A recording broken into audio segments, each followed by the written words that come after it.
pour exactement te pousser à faire ce qu'ils veulent. Amen. Amen.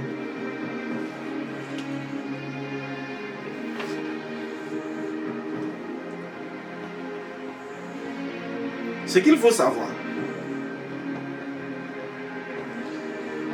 c'est que cet organe-là, ce qu'on appelle la langue, que les Hébreux appellent l'asson, ou que les Grecs appellent glossa,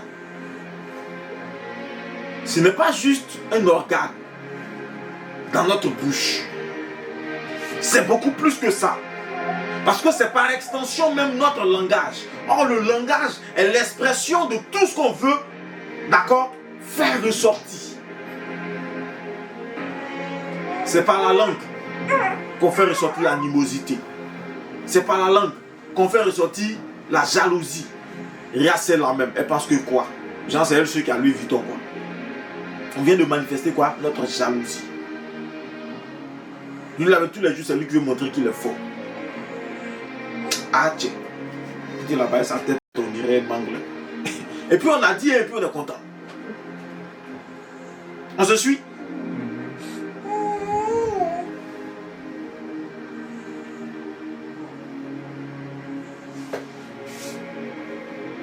De la même manière que notre langue peut être un feu dévorant dans le monde spirituel pour détruire des démons, pour détruire des situations, pour briser des forteresses, etc. C'est de cette même manière que dans l'épître de Jacques ici, notre langue est comparée à quoi? Au monde de l'iniquité. Et quoi encore? Le feu de la géhenne. C'est un feu dans notre bouche. Un feu qui peut nous consumer de l'intérieur. Si nous ne prenons pas garde. À partir d'aujourd'hui, s'il y a un exercice que je nous invite tous à faire, c'est de peser nos mots, de tourner notre langue 7 fois dans notre bouche afin de faire sortir des paroles. Parce que chaque parole que tu vas faire sortir, c'est comme de l'eau que tu as versée. On ne peut plus ramasser.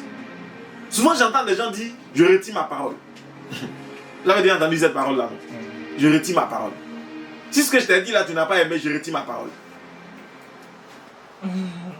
On ne retire pas une parole. Ça n'existe pas. Transformez votre passe-temps en votre plein temps. Votre style veste. On ne retire jamais une parole.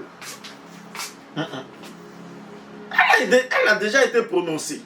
Elle a déjà eu son effet. Maintenant, tu la retires. Tu la retires comment? Fallait penser avant de dire. Tu finis de dire et puis tu viens dire je retire. On se comprend? Mais c'est trop facile, non? Je peux te dire tout ce que je veux. Et puis quand j'ai fini, je sais que quand tu ne seras pas content, il a dit je retire ma parole. C'est un manque de responsabilité. Donc au lieu d'arriver là, il faut plutôt faire attention à ce que tu vas dire au départ. Pour que tu ne dises pas n'importe quoi. Amen. Parce que chaque mot qui sort, d'ailleurs, rappelez-vous que la création a été faite par quoi? La parole. Donc chaque mot qui sort est créatrice. Chaque mot que je prononce est créatrice. Elle est créatrice soit de vie, elle est créatrice de mort, elle est créatrice d'illusion. On se comprend? Quand je ne dis que de bonnes paroles, quand je ne prononce que des paroles qui rendent gloire à Dieu et des choses positives, je crée de la vie. Quand chaque jour je me lève et puis je déclare que je vais réussir, je déclare que tout ce que je fais, ça va marcher, je déclare sur mes parents, sur mes enfants, sur mon entourage, qu'ils sont bénis, je suis en train de créer de la vie, de la réelle vie, de la vie pure dans leur vie. Tu comprends?